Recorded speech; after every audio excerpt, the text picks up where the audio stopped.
Hey everybody, this is Dan with Pain Free You, and today we've got a success story with Beth Elsie from North Carolina. She wanted to share her story to hopefully encourage some of you folks to see what's possible and see what she was able to accomplish with this mind-body approach. So Beth, thanks for being willing to do this. You're welcome. So typically how I just start out is to get a little bit of background as to, what you've been through, how long you've been in pain, what kind of pain, um, kind of a little bit of your journey. And then we can get into afterwards, how you found out about this mind-body approach, this Dr. Sarno guy, and what you've done in that area to get where you are now, which is obviously much better. Yes. So, yeah, it's all yours. Why don't you tell us a little bit about your journey? Okay. Well, I started having bladder problems when I was 3 years old, infections and stuff like that. And that was about the time I had my first surgery, which was outpatient, I think. I don't remember it very well. And then when I was 8, they decided that taking part of my bladder out would help me. So we did that. And then when I was 15, they discovered that, still having problems, they discovered that I didn't have a valve on one of my ureters. And so I had that done. And then 3 years later, it blocked my kidney. I was in college at the time. And I came home to Ocala, and I stayed in the hospital for a month because they couldn't get it fixed. Wow. So I had quite a bit of narcotics at that time. And so as my life went on, I went to college and I married, and I just seemed to have, throughout the rest of my life, I just seemed to have one pain. I'd get rid of one problem and then something else would pop up. Right. Uh-oh. Did you hit the mute button? Very protective, and so she was always asking me if I was okay. Are you hurting anywhere? And so as my life progressed, like I said, I just seemed to have one thing after the other that came on. And I kept wondering, why is this the case? And somebody that's a friend said, well, your mother always gave you rewards and all, so maybe that's it. So I explored that for a while, and that didn't seem to be helping. So then in October of 2020, I started having back pain that went down my leg. And I went from walking several miles a day with my dog to not walking any more than I had to. Right. Because it was painful. It was constantly painful, but it was especially so when I walked.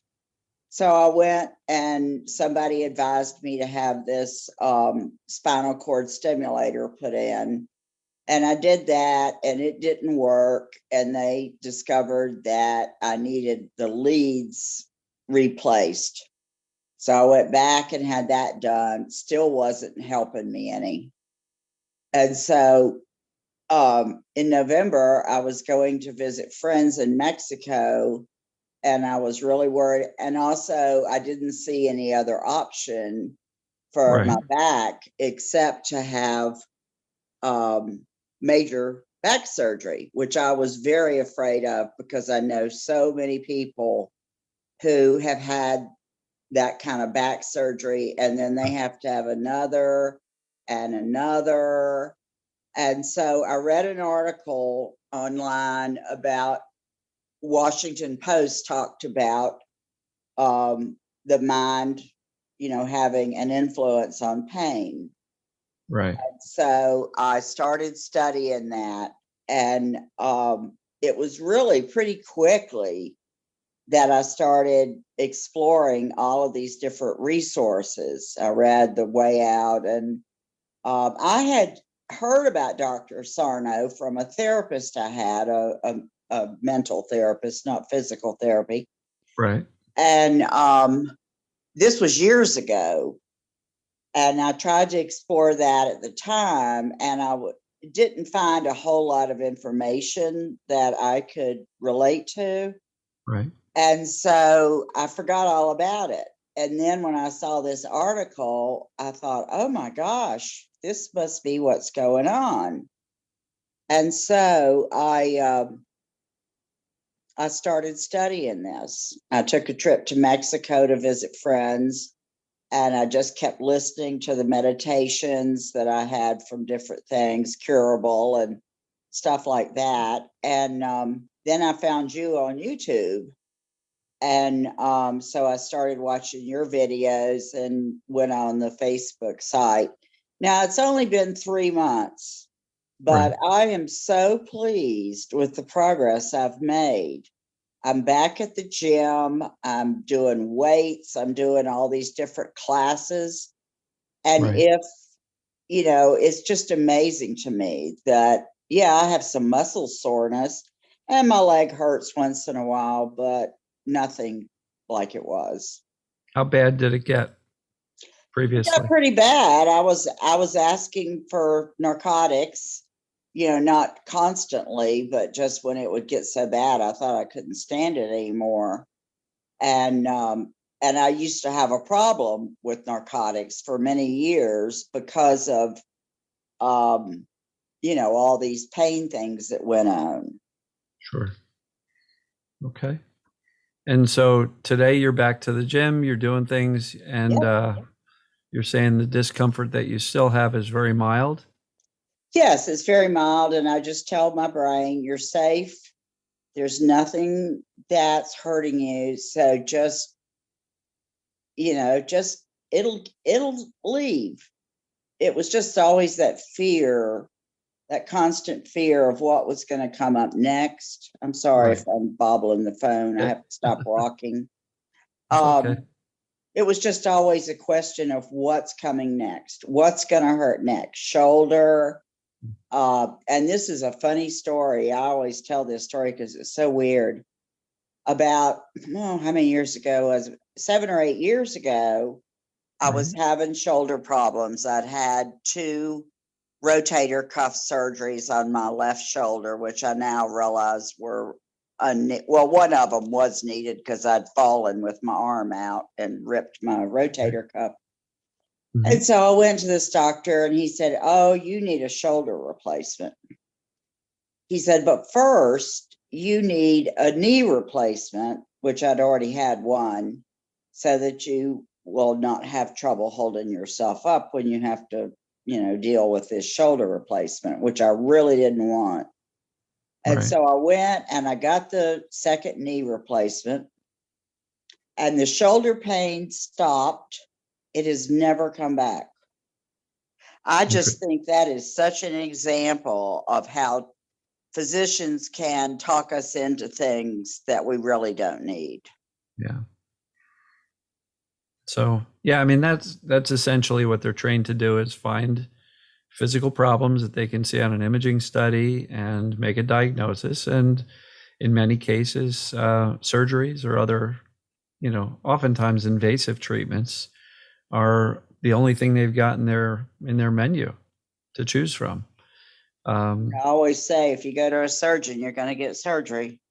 sure. What's interesting though is if you go to, 5 different specialists for your back pain, you're going to get 5 different treatment options: chiropractic, massage, physical therapy, regular doctor, orthopedic doctor, back surgeon. They all have different recommendations, but you're showing up with the same exact symptom to all 5 of them or 6 of them or however many doctors you see. It just never made sense to me that, the type of treatment you're offered depends on who you go see. It's really Yes, I funny went to because, physical. I used to be a great believer in physical therapy, and I went to physical therapy for probably 9 months with this right, pain. And I had, and part of it was strengthening my hips and my core, but I also had this dry needling, which is like mhm, acupuncture, except more painful. And it fun, was very painful. right, And finally, I just realized this was not going to help. About the same time I decided, to start following this school of thought. What do you call it when you talk to people? Because I always say it's a school of thought, but what is it actually? The pain-free you and the TMS and all? Well, in my opinion, it is a collection of ideas and concepts and information that reflect much more accurately what's going on with chronic pain. So there's a mainstream medical view, which is almost always your body's the problem. We got to fix your body, right? Where Dr. Sarno figured this out in the 1970s and 80s, he started noticing that there was a big correlation between the pain syndromes his patients were having, the lack of success with the physical treatments, with the injections, the physical therapy, the surgeries. But he found that there was a big correlation to the emotional world, the stresses and tensions of our lives, the belief systems that we have about how broken we are as a, physiology wise. And so Pain for You is just, my platform to share what I've learned about this stuff. I had 13 years of pain myself, was able to overcome it with the same type of concepts that you've been applying, teaching the brain that you're really not broken. The body's not the issue. And that's evidenced by all those physical treatments you've had that never really helped. No, so you look at it this way. I mean, if the brain is creating the pain based on the perception that there's something dangerous going on, then how is dry needling in the body or chiropractic or massage or physical therapy in the body going to treat something that's going on in the brain? Mm-hmm. So, I think it's an accurate representation of what's going on, what's causing the pain, how the body works, how the brain works, how the nervous system works, the purpose of pain. And so I teach about this stuff every day in the daily videos. And then once we understand really what's going on, everything that I try to do in these daily videos and my coaching program and everything like that is all geared towards getting your brain better information that says you're not broken. And you were able to adopt that by reading The Way Out, listening to Curable, watching my videos. And in my opinion, what I think happens when people get better is that their fear level drops significantly, because you've now gotten accurate information that says, you know what, Beth, you're not broken. Your body's fine. And when your subconscious brain starts to accept that, wow, I'm really not broken, this really makes sense to me, the brain can dial down and turn off the pains. It's just amazing. It's just, yeah. And I try to share it with people that have chronic pain, but of course they think, maybe it worked for you, but I have had a real problem and that done, and it's not going to work for me. Yeah. And unfortunately, that's a very common experience when you have such great success and you're feeling so much better, and you tell people and they're like, yeah, but that doesn't apply to me. I have a real problem. Mm-hmm. I've had this surgery or that surgery, and so my back's too messed up for this to work for me. Yeah, unfortunately, a lot of people walk away from what, in my opinion, makes more sense than any of the medical stuff, right? Mm-hmm. And you've been able to, within a short period of time, since what, late fall, early winter? That was in November that I started studying this. Yeah. And so now, early February, you're already doing considerably better. Oh, yeah. Before we started recording here, you mentioned you've got the pain stimulator, the electronic pain stimulator. And you mentioned something about your visit today. Do you want to share that and how they were? Yes. Not very welcoming to the fact that you don't need it anymore? No, they told me that if you have it taken out, then the insurance won't pay for it to go back in. And I said, but I'm not having any pain. I'm only having pain from the stimulator itself, because I've got that battery in my back. And they said, well, we could move it. I said, but what's the point of moving it? It's not helping me. It hasn't helped ever. Right. Sure. And, they just said the insurance probably won't pay if you have it taken out and then you need it again. And I'm like, but it has never helped me. Right. So I'm going to find another doctor that I can get to take it out. Right. Isn't that amazing how the pain practitioner is basically arguing with you instead of saying, this is fantastic. How did you get pain free?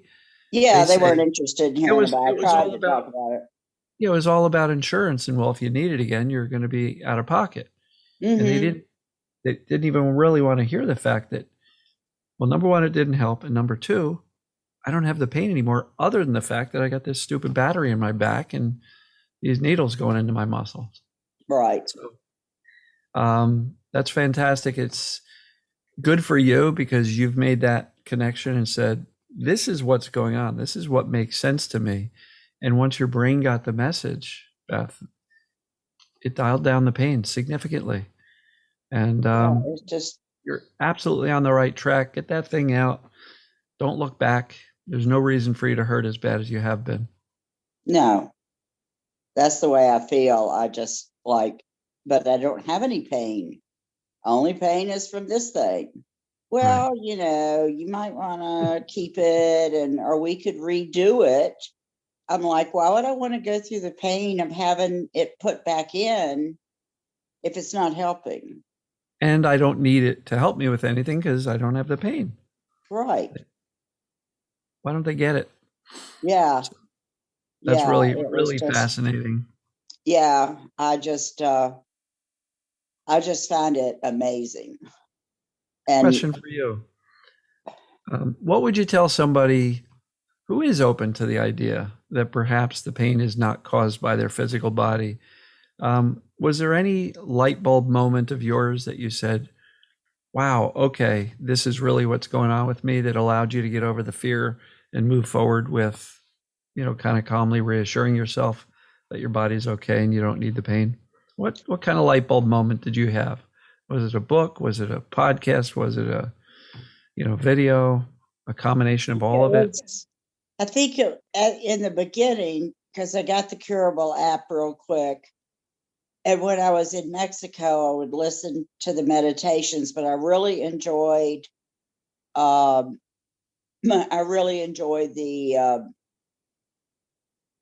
the success stories and especially the scientific stories of why this works. Mm-hmm. I'm very science oriented, Sure. and I just really enjoyed hearing the experts talk about how this works. And years ago, when I did do I had a book called You Are Not Your Pain. And I listened to those meditations and the text in between the meditations every day. And my pain then went away. It was something that nobody could figure out. It was a pain behind my knee that Right. made going down steps painful or bicycling painful. So I Mm-hmm. just wouldn't do those things if I could avoid it. But yet that pain went away, but that's been like 6 years ago. And somehow I just forgot about it. Right. And it's, we get in our lives, and I'm not a person who's afraid of surgery because I've had so many surgeries. Mm-hmm. But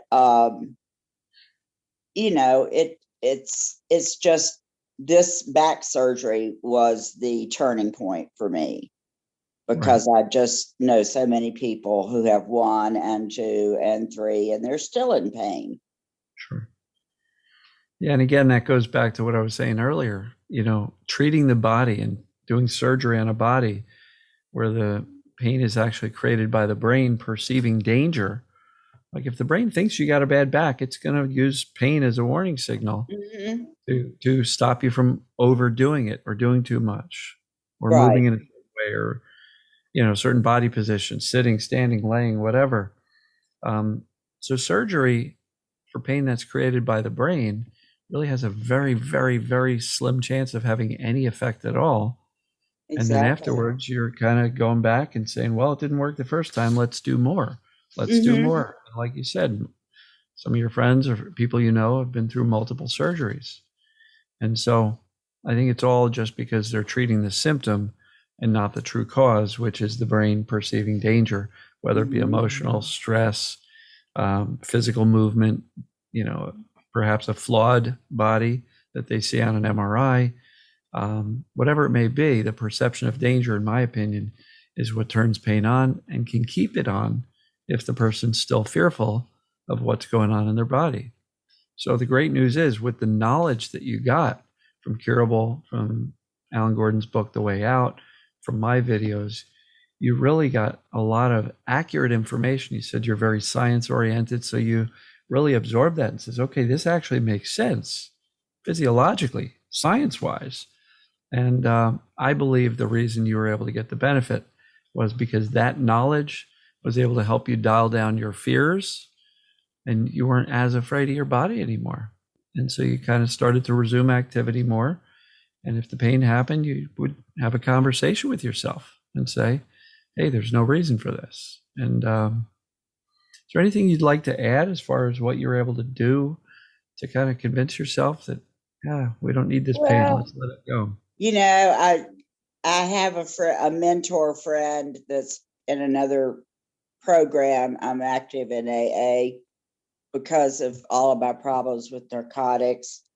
Sure. And drinking. When I couldn't get the narcotics anymore, then I just drank, which almost ruined my liver.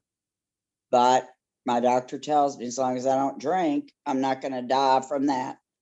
But I think it was just repeat the question. I've started talking and my mind's gone. I know what it was I was going to say.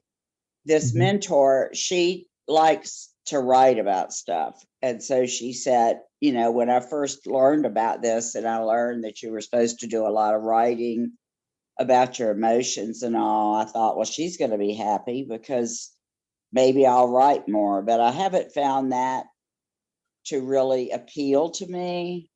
Okay. It's more just, and I see, there are people who think that's the only way you can conquer this is to write pages and hours at a time. And for me, it was the meditations, the breathing. I don't do them as much as I was because, I'm feeling good. I feel like I'm fixed. But sure. I did not want to be, I was really into weight training before all of this started. Right. And I really didn't want to be a weak. I may have to get old, but I don't want to be frail and weak. So, every time it starts to hurt, I just say, you're okay. You're okay. Right. You're getting through, you're doing all this stuff and getting strong. And that makes me really happy that I'm getting strong. Yeah. Yeah. So basically what you were doing with the I'm okay, you're going to be fine, that type of messaging is what I call consistent messages of safety. So you had the accurate knowledge of what is actually going on and what was causing the pain. And then you made a decision that absolutely makes sense for you. So you dialed down the fear, and then the reassurance over time with some consistency in doing that. Your brain eventually got the message and said, holy cow, yeah, Beth is okay.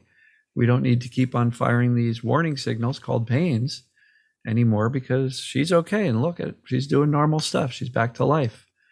And it's just a perfect example of what can happen when you truly embrace that this is not part of what's going on, but it is the reason for the pain. Because some people will say, well, I think TMS and this mind body stuff is involved, but I still have some physical stuff.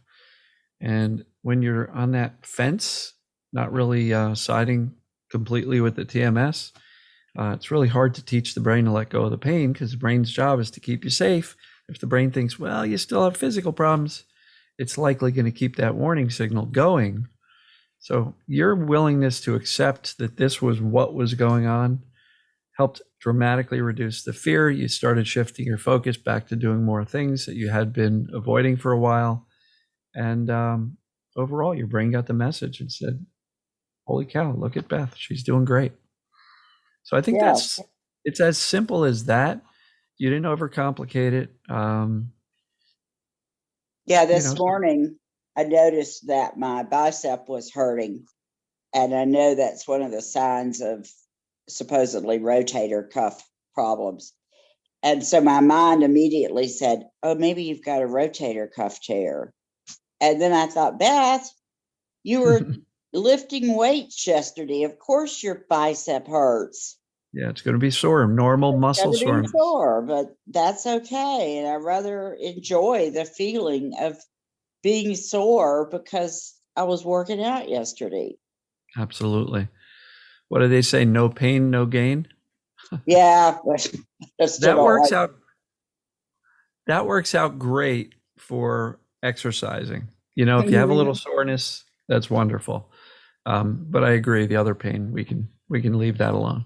Yeah, I don't want my mind to go back to thinking, okay, I need surgery Sure. or I need physical therapy or, whatever it is. Awesome. I wouldn't give up on the physical therapy. Just, I kept thinking, well, this is not really my back. It's really my hip. But, you know, that didn't seem to be working either. So, So, anything else you'd like to share? Because I think that gives um, us a really good picture of where you were and how much better you got, despite a whole bunch of surgeries. You right. know, not Yeah. necessarily the back, but other surgeries, and you're doing great. Yeah, I am. And I'm just so happy about this. And, I just really wish I could let people know. And I try to. I've invited people to join Pain Free You on Facebook, and I don't know if they have Great. or not, but Sure. it's just, to me, it's almost a miracle, or it probably really is a miracle. Yeah, it certainly can feel that way. I know after 13 years when it finally let go for me, yeah, it was just shocking, What was really your turning uplifting. point?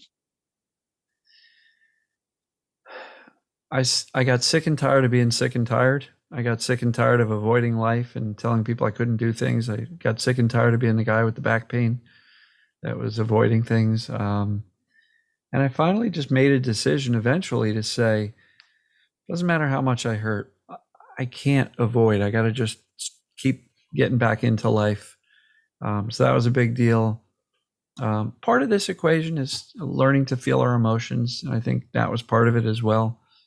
Um, I don't know. I think it was just the overall mindset shift that says, come on, Dan, you know this stuff. You've been studying it for over a decade. What are you still so scared of? Why are you still so protective? Why are you still so worried about it? And I was doing all the things wrong. That's why it took me so long. So my turning point was really learning to care less whether or not I hurt and living my life and having some fun and being productive made that more important than trying to fix myself because at the end of the day, there's really nothing to fix. Hmm. So I hope Well, that I was makes sense. curious about, you asked me about the coaching calls. Um, how do you do that? Well, I mean, I have either individual calls or I have, you know, group calls. Yeah, I couldn't hear you for a second. You still there? Yes. Okay. Yeah. Yeah. So the group call is, we get a bunch of people in a Zoom meeting, kind of like this, but with a bunch of people. And we spend a lot of time answering questions. I'll have people share their successes if they're making some progress. We share so everybody else can see what's possible. So people ask questions, I'll answer them. And if somebody else in the group has something they want to add or suggest, kind of like, hey, I had a similar experience and I got better from that. And this is what I'm working on now. And it's a really nice, supportive group of people. The one-on-one calls would just literally be, having a conversation, me hearing people's stories, and then spending a good bit of time on the knowledge, as well as, what I recommend moving forward, which through your own efforts, you've kind of achieved that. I think some of that was curable, some of that was the way out, some of it was my videos, and combination of all that, you really dialed down the fear, started living your life more, didn't pay as much attention to the pains. And that's really the recipe. Just take away the fear, take away the attention, know that you're well, then focus on doing normal things, living life. So yeah. Well, can But the you send coach, me the information on that about when the group calls are and all? for sure, for sure. Okay. Yeah. Yeah, I mean, just you're probably not going to learn too much new if you've been watching my videos for a while. And since you don't have pain, I'm not sure there's anything you're going to need to do differently. But it might be useful if you want to basically keep things at bay so you don't run into problems again. Right. That's what I was thinking, was that sometimes my mind can get so consumed with other things that I forget about this, which is so important to me now. Sure. It's probably the most important thing. By all means, I think you'll really enjoy it. Plus, you'll have some successes to share with the group to say, here's how far I've come. Yeah, it really struck me when I saw on there when I first told you my story about the lady who said she'd had pain too long for this to work.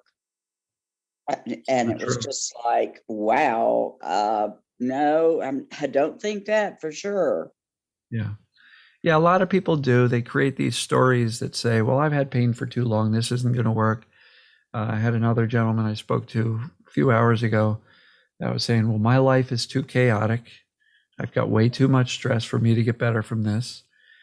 And another lady was um, struggling with medication withdrawals and had been convinced by the doctors in this benzodiazepine withdrawal group that she was injured and her brain was injured. And in her mind, she couldn't get better because she was injured. She had to wait till her brain healed. Well, it had been 6 years since she took a benzo, and she was still telling herself that story, which, in my opinion, was keeping her believing she was injured, and therefore her brain was acting as if she was injured because it kept the symptoms going. So, I think a lot of this is accuracy of information, better data feeding into this computer called the brain. With better data, you can make better decisions, not to be afraid. We can learn to shift our attention back to living life, having some fun instead of just spending all day suffering. Sounds like you're getting back to the gym. You're doing some more things that mean something to you. Yeah, absolutely. Very cool. Oh, some other thing I was going to ask you. Now I just can't think of what it was. Um, oh well, whatever it All right. was. Well, you know how to find me. You can always reach out to me, send me a message or an All right. email. You have questions, I'll be glad to answer them for you. But yes, I will send you some details on that group information. I Okay. think it'll be quite enjoyable. And we got a really great group of people that seems to enjoy connecting with each other as well as, getting questions and uh, getting questions answered and getting some direction from me. So it's a cool group. Yeah, because you never know when you're gonna I never know when I might relapse, but I hopefully won't. And But the key is you know what to do about it know what if to it do now. happens.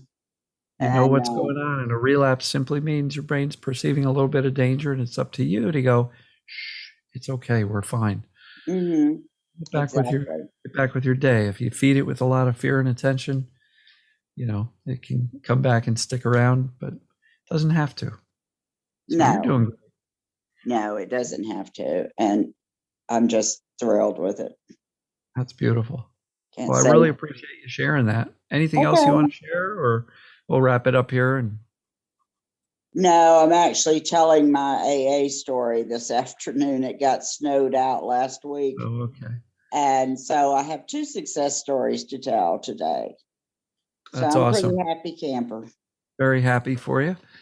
Well, I really appreciate it, Beth. Hopefully, some folks watching this are going to find some inspiration.